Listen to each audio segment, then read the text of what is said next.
그러니까 이거는 그 GPIO A인지 B인지 그걸 받고 거기에 핀 넘버를 받아서 그게 리셋이 되어 있으면 리셋이 아니면, 그러니까 셋이 되어 있으면 셋을, 셋이 안 되어 있으면 리셋을, 그러니까 1이면 셋, 1이 아니고 0이면 리셋, 이걸 알려주는 거예요.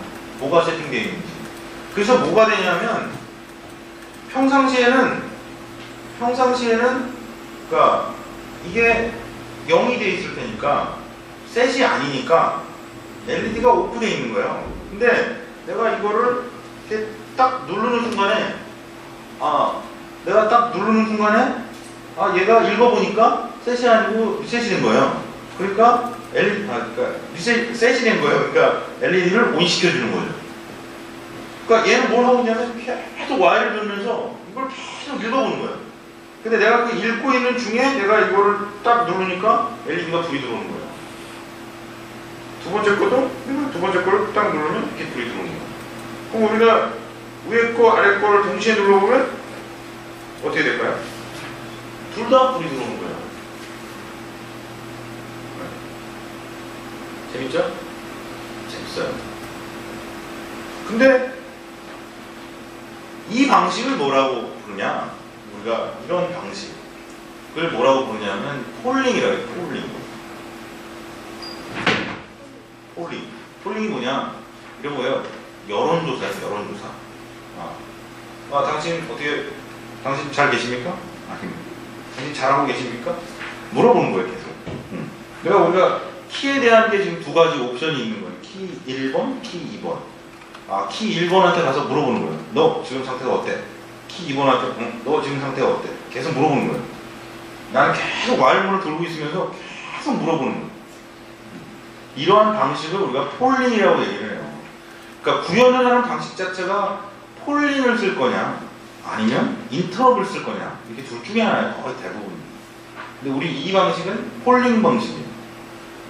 근데 키는 대부분 폴링 방식을 쓰지 않아요. 어떠냐면 사용자가 언제 키를 누를 줄 알아요? 그렇지 않아요. 근데 그걸 계속 이렇게 체크하고 있으면 얼마나 낭비해요. 그러니까 이런 식의 코딩을 안 해요. 인터럽트 방식을 쓴다. 그럼 그 인터럽트 방식을 어떻게 코딩을 하는지가 이렇게 잘해야 됩니다.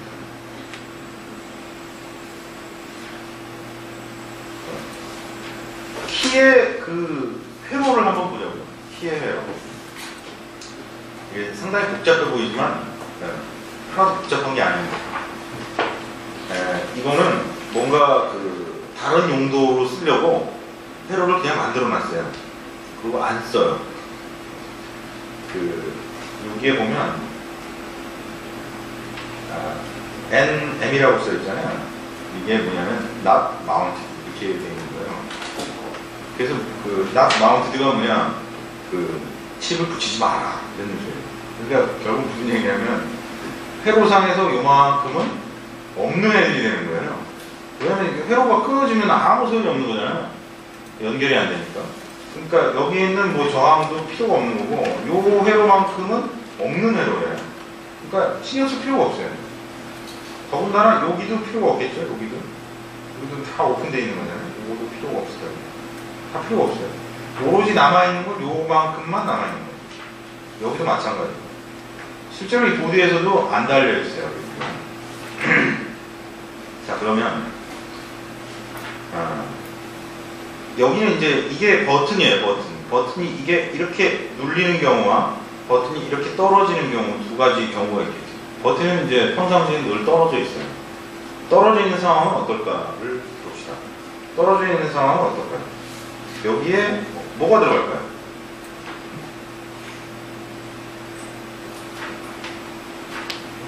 0이 들어가요. 0. 저항이 있어요. 저항이 있지만 어쨌든 회로는 어떻게 구성되어 있냐면 이렇게 구성되어 있는 거예요.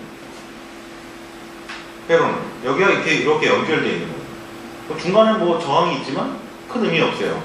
왜냐하면 선에도 원래 저항이 있어요. 선도. 근데 저항 자체가 굉장히 이렇게 작은, 낮고 거의 없다시피 한 거지. 저항은 있어요. 그러니까 저항은 어디나 있는 거고, 저항이 있다고 해서 그 회로상으로 전달이 안 된다거나 그런 건 아닙니다. 다만 정말 말 그대로 저항이 좀 있는 거예요. 저항이 있지만 앞으로 갑니다. 근데 내가 이거를 버튼을 딱 누르는 순간을 생각해 보자고요. 버튼을 누르면 어떤 식이 되냐? 이 저항의 값이 이제 중요해져요. 저항의 값이 여기는 뭐가 달려있나요? 335ohm이 달려있어요. 여기는 100K가 달려있어요. 100K와 335ohm의 차이는 어마어마한 차이가 나죠. 그쵸? 그러니까 이게 100K ohm이 달려있는 거죠. 그러면 이거는 이제 0.3K ohm이 달려있는 거예요. 그러니까 엄청난 차이죠.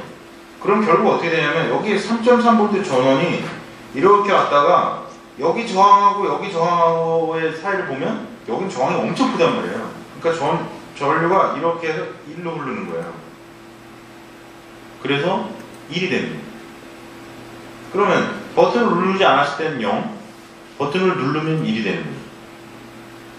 자, 우리가 라이징이라는 게 있고 폴링이라는 게 있어요.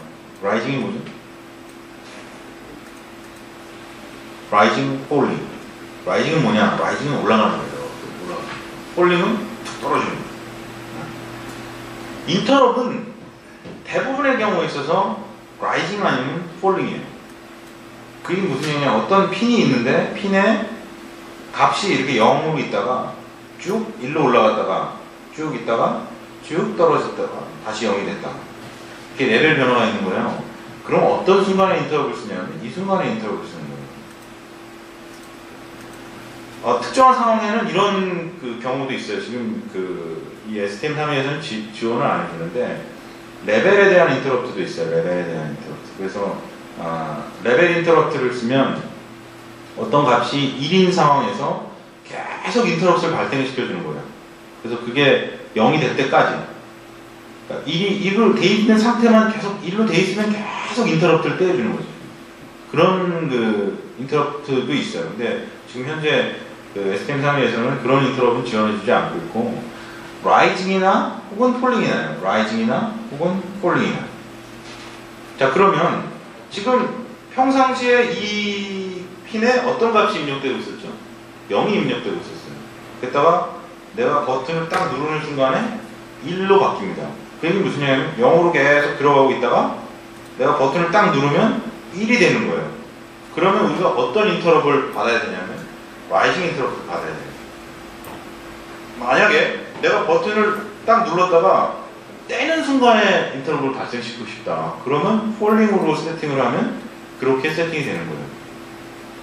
라이징 순간에, 폴링 순간에 이거를 다 인터럽을 둘 다 발생시키게 할 수도 있는 거예요. 그러면 그걸 어떻게 하는지를 자, 이게 이제 인터럽이 아닌 버전, 노 인터럽 버전. 우리가 좀 아까 본 거죠. 노 인터럽 버전에 열심히 폴링하고 있는. 인터럽의 종류가 이제 여러 가지가 있어요. 아까도 뭐 살펴본 거지만, 여기 우리 시스틱 관련된 것도 봤죠. 근데 우리가 지금 이제 하려고 하는 거는 이거예요. 익스터널 인터럽트. 익스터널 인터럽트를 쓰려고 하는 겁니다.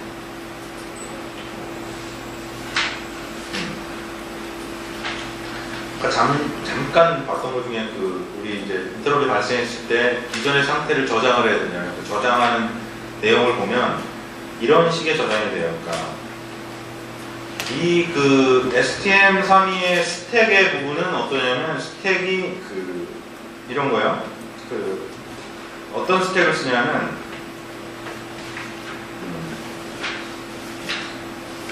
디센딩 스택을 써요. 디센딩. 그러니까 뭐냐면 스택 포인터가 계속 값이 작아지는 방향으로 가는 거예요. 스택에 어떤 값을 넣을 때마다 스택 포인터가 줄어드는 거예요. 그래서 원래 스택 포인터가 여기 있었는데 스택에 푸시를 쭉쭉쭉쭉 하고 나면 스택 포인터가 여기가 있는 거예요.